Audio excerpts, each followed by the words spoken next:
오늘 요한복음 15장 1절에서 8절의 말씀을 중심으로 열매 맺는 삶이라고 하는 제목으로 오늘 같이 말씀을 나누고자 합니다.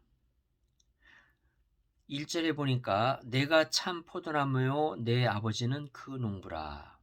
예수 그리스도께서 자신을 포도나무라고 규정을 하셨습니다. 그리고 하늘에 계신 아버지는 그 농부라고 정의를 하셨습니다. 그러면 우리는 뭘까요? 우리는 포도나무에 붙어 있는 가지가 되겠습니다. 우리는 가지예요. 가지. 네. 그래서 우리는 이제 가지가 됩니다. 포도나무에 붙어 있는 가지들이다. 이렇게 생각하시면 되겠습니다. 예수 그리스도는 참 포도나무, 하나님 아버지는 농부, 그리고 우리는 가지, 이렇게 되는 겁니다. 2절에 보니까 물은 내게 있어 과실을 맺지 아니하는 가지는 아버지께서 이를 제버리시고 무릇 과실을 맺는 가지는 더 과실을 맺게 하려 하여 이를 깨끗게 하시느니라 말씀하고 있습니다. 과실을 맺느냐 안 맺느냐, 여기에 지금 관심을 갖고 있다는 걸 말씀해 주고 있어요. 그렇다면은 우리의 삶의 본질이 과실을 맺는 것에 있다는 것을 말씀해 주시는 거예요. 우리 하나님의 자녀들, 포도나무에 붙어 있는 이 가지들의 본질은 열매를 맺는 것이 그 본질이다, 이것을 말하고 있습니다. 그러니까 포도나무의 가지는 그 존재 의미가, 그 존재 이유가, 그 본질이 열매 맺는 데 있다는 것이에요. 열매를 맺느냐 못 맺느냐, 여기에 그 본질이 있다는 거예요. 포도나무 아시죠? 보셨죠? 포도나무는 그 줄기, 가지 별로 쓸데가 없어요. 다른 소나무나 또 잣나무, 또 아니면은 큰 아주 아름드리 나무들이 있죠. 하늘을 향해서 쭉쭉 뻗은 그런 그 나무들은 열매보다도 그 나무를 잘라서 집을 짓기도 하고 여러 가지 물건을 만들기도 하고 그런 그 재료로 씁니다. 그런데 이 포도나무는 아마 보셨을 거예요. 그 가지가 별 쓸모가 없어요. 그것 가지고 뭐 물건 만들 수도 없어요. 그러니까 포도나무의 가지는 열매 맺는 것이 중요한 거예요. 열매를 맺는 것이 그 포도나무 가지의 핵심적인 본질이다, 이런 얘기예요. 그래서 우리 인간도, 우리 하나님의 자녀도 우리 삶의 핵심은 열매를 맺느냐 못 맺느냐, 여기에 있다는 거예요. 그렇다면 여기서 말하는 열매가 무엇일까 궁금해지죠. 이 열매가 무엇일까? 성경에 보면은 여러 가지 종류의 그 열매를 이야기하고 있는데, 성령의 열매, 성령의 그 9가지 열매 다 아시죠? 사랑, 실학, 화평, 쭉쭉쭉 해서 그 자비, 양선, 온유, 절제 이렇게 해서 쭉 나오잖아요. 오래 참음 등등해서 나오는 이제 그 성령의 그 9가지 열매, 그 열매, 성령의 열매, 그런 종류가 있고요. 또 성경에서는 의에 이르는 열매, 이런 거를 설명합니다. 영생에 이르는 열매, 회개에 합당한 열매, 여러 종류의 열매를 이야기하고 있습니다. 그러면서 크게는 좋은 열매, 나쁜 열매 이렇게 둘로 구분하고, 좋은 열매 중에서 의에 이르는 열매, 영생에 이르는 열매, 회개에 합당한 열매, 성령의 열매, 이런 열매들을 얘기하고 있어요. 이런 모든 종류의 열매를 다 포함하는 것이라고 생각하시면 되겠습니다. 우리가 이런 열매를 잘 맺는 것이 우리의 본질이다, 그런 얘기예요. 열매가 무엇이냐, 이걸 잠깐 생각해 봤고요. 그렇다면 이 열매를 어떻게 맺을 수 있는가? 어떻게 하면은 이런 그 열매를 잘 맺을 수 있을까? 풍성하게 맺을 수 있을까? 그것을 바로 4절에서 말씀하고 있습니다. 내 안에 거하라. 나도 너희 안에 거하리라. 가지가 포도나무에 붙어 있지 아니하면 절로 과실을 맺을 수 없음 같이 너희도 내 안에 있지 아니하면 그러하리라. 5절에도 같은 말씀이 나옵니다. 나는 포도나무와 너희는 가지니 저가 내 안에 내가 저 안에 있으면 이 사람은 과실을 많이 맺나니 나를 떠나서는 너희가 아무것도 할 수 없음이라. 여기 아무것도 할 수 없음이라. 이 말씀은 I do not이 아니에요. I cannot, cannot이에요. do not이 아니고 cannot, 할 수 없다 그런 얘기예요. 나를 떠나서는 you cannot, 아무것도 할 수 없다. 열매를 맺을 수 없다. 이러한 이야기를 하고 있습니다. 그러니까 열매를 맺는 방법은 가지가 포도나무에 붙어 있는 거예요. 그래서 붙어 있으면 그 뿌리로부터 올라오는 수액과 그리고 뿌리로부터 올라오는 그 양분을 섭취하면서 열매를 맺을 수 있다. 나를 떠나서는 너희가 아무것도 할 수 없다. 그런 얘기예요. 가지가 포도나무 그 줄기에서 떠나면, 벗어나면 아무것도 할 수 없다는 거예요. 심지어 6절에 뭐라고 말합니까? 사람이 내 안에 거하지 아니하면 가지처럼 밖에 버리고 말라지나니 사람들이 이것을 모아다가 불에 던져 사르느니라. 이 포도나무 가지는 줄기로부터 그 가지가 떨어져 나가면 아무짝에도 쓸모가 없어요. 어디에도 쓸모가 없어요.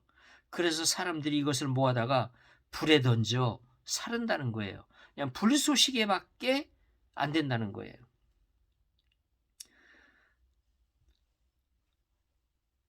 가지처럼 밖에 버리고 말라진다. 뭐예요? 가지가 줄기에 붙어 있지 않으면 그렇다는 거예요. 그런데 가지가 줄기에 붙어 있으면 많은 열매를 맺는다. 그렇다면 이 가지가 줄기에 붙어 있다는 말은 무슨 말일까? 이 가지가 줄기에 계속 붙어 있어야 돼요. 그래서 물을 공급받고 그리고 영양분을 공급받아요. 바로 우리가 예수 그리스도에 계속 붙어 있어서 그리스도와 교류를 하면서 그리스도와 교제하면서 그리스도로부터 영향을 공급받는 그런 삶, 그것이 바로 붙어 있는 삶이다. 그런 얘기예요. 이런 사람의 그 특징은 뭘까요? 예수 그리스도와의 친밀감, 아주 친밀한 교제가 이루어지는 그런 관계를 이야기하는 것입니다. 가지가 줄기에 붙어 있으면 나오는 특징이 뭐예요? 친밀감이에요. 예수 그리스도와 아주 친밀한 교제가 이루어진다는 얘기예요. 말씀을 읽을 때 이 말씀이 생소한 말씀이 아니고 이 말씀 속에 담겨 있는 예수 그리스도의 삶, 예수 그리스도의 그 말씀이 우리의 마음에 들어오고 그리고 그 예수님이 내 앞에서 나에게 말씀해 주신 것처럼 그런 그 친밀감으로 이 하나님의 말씀이 우리에게 부딪혀요. 그리고 느껴져요. 그리고 아멘으로 받아요. 그리고 그 말씀을 지키고자 하는 마음을 갖게 돼요. 그리고 우리가 하나님 앞에서 무릎을 꿇고 기도하게 되면 그 기도가 하나님께 상달이 되고 아버지 하나님께서 그 기도를 들으시고 그 기도에 대해서 뭔가 말씀을 주시는, 그래서 아버지 하나님이 주시는 그 말씀이 무엇인지 그것이 느껴지고 그 아버지 하나님의 그 소리가 들리고 그리고 내가 또 그 음성에 응대를 하고 그렇게 친밀감 있는 그런 기도가 이루어진다는 것입니다. 가지가 줄기에 붙어 있으면 이런 그 친밀감이 왔다 갔다 한다는 거예요. 말씀을 읽을 때, 기도를 할 때 정말 내 앞에서 말씀하시는 것처럼 내 앞에 계신 것처럼 그런 그 친밀감이 이루어진다는 겁니다.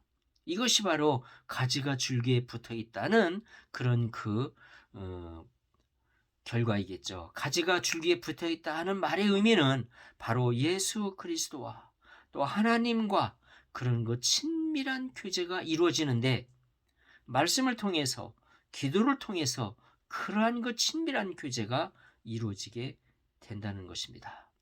그렇게 되면 그 결과는 무엇이라고요? 열매를 맺는, 많은 열매를 맺는 그런 삶이 된다는 것입니다. 그렇다면 이렇게 열매를 맺는 삶, 과연 내가 열매를 맺고 있는 삶인가? 아니면 열매를 맺고 있지 않는 삶인가? 점검해 보아야 되겠죠? 그런데 구체적으로 그러면 내가 어떤 열매를 맺고 있고 얼마나 많이 열매를 맺고 있는지 점검을 하고 싶은데 그것이 잘 점검이 되지 않는다. 그렇다면은 과연 내가 줄기에 붙어 있는가? 이런 부분들이 의심이 되겠죠? 이럴 때 볼 수 있는 방법이 하나 있습니다. 점검해 볼 수 있는 몇 가지 바로미터가 있어요. 첫 번째는 행복함이에요. 우리가 그리스도와 함께, 하나님과 함께 우리의 삶 속에 그리스도로 말미암는 행복감이 있어요. 성경을 읽을 때, 또 기도하는 삶을 통해서 하나님과의 그런 친밀한 교제를 통해서 행복감이 있어요. 삶이 행복해요. 그러면은 붙어 있다고 볼 수 있어요. 그 다음에 줄기에 붙어 있는 가지는 생기가 있어요. 생동감이 넘쳐요. 우리 삶에도 생동감이 넘쳐요. 말씀과 기도로 말미암아 삶에 활기가 넘쳐요. 생동감이 있어요. 그리고 또 어떤 특징이 있습니까? 줄기에 붙어 있는 가지는 말라 비틀어지지 않아요. 시들지 않아요. 그래서 혹시 바람이 불고 어떤 역경이 온다 하더라도 이겨낼 수 있는 생명력을 가지고 있어요. 줄기에 붙어 있는 가지는 죽지 않아요. 살아나요. 그래서 어려움이 오고 힘든 일이 올 경우에 시들지 않아요. 그것을 이겨낼 수 있는 생명력이 있어요. 그것이 바로 가지가 줄기에 붙어 있다고 하는 것을 보여주는 하나의 표적이 되는 것입니다. 우리가 이러한 몇 가지의 바로미터를 가지고 내가 지금 붙어 있는가? 잘 붙어 있는가? 그리고 열매를 맺고 있는 그런 삶을 살고 있는가? 이런 것을 아마 점검해 볼 수 있는 그런 몇 가지의 하나의 진단 키트처럼 그런 거를 진단해 볼 수 있는 그런 하나의 체크리스트가 있다는 거죠. 행복한가? 생기가 넘치는가? 그리고 어려움과 역경이 온다 하더라도 그것을 이겨낼 수 있는 생명력이 있는가? 이런 것들이 바로 줄기에 붙어 있는가, 붙어 있지 않은가 하는 것을 평가할 수 있는, 그것을 확인할 수 있는 하나의 체크리스트가 될 수 있다는 거죠. 가지가 줄기에 붙어 있으면 반드시 열매를 맺는다. 많은 열매를 맺는다. 이런 이런 열매, 이것이 바로 우리 가지의 본질, 가지의 삶의 의미는 바로 열매를 맺는 데 있다는 거예요. 이런 많은 열매를 맺는 그런 삶이 됐으면 좋겠어요. 우리 인생을 통해서, 우리 삶을 통해서 이런 열매가 풍성히 맺히게 되면 얼마나 좋겠습니까? 그래서 8절 말씀이 나오는 거예요. 너희가 과실을 많이 맺으면 아버지께서 영광을 받으실 것이요 너희가 내 제자가 되리라. 웨스트민스터 서유리 문답에 보면은 인생의 제일 되는 목적이 무엇이뇨? 하나님께 영광을 돌리는 것이라고 그랬어요. 그런데 그 하나님께 영광을 돌리는 방법은 무엇입니까? 과실을 많이 맺는 거예요. 너희가 과실을 많이 맺으면 내 아버지께서 영광을 받으실 것이요 우리 하나님께서 영광을 받으시게 됩니다. 우리 주기도문에도 있잖아요. 하늘에 계신 우리 아버지, 이름이 거룩히 여김을 받으시며 나라의 마옵시며 뜻이 하늘에서 이루어진 것처럼 이 땅에서도 이루어지이다라고 우리가 기도를 하는데 아버지의 뜻이 뭘까요? 바로 우리가 열매를 많이 맺는 거예요. 과실을 많이 맺는 거예요. 이것이 바로 아버지의 뜻이고 우리가 과실을 많이 맺게 되면 바로 하나님의 나라가 이 땅에 임하게 되는 거예요. 아버지의 뜻이 하늘에서처럼 이 땅에서 또한 이루어지게 되는 거예요. 이것이 바로 우리 아버지께 영광을 돌리는, 그리고 우리 아버지께서 영광을 받으시는 그런 바로 방법이 되는 겁니다. 우리 삶을 통해서 이렇게 줄기에 잘 붙어 있음으로 말미암아 풍성한 열매, 많은 열매를 맺음으로 우리 아버지께 영광을 돌리시는 우리 모든 성도님들 되시기를 축원합니다.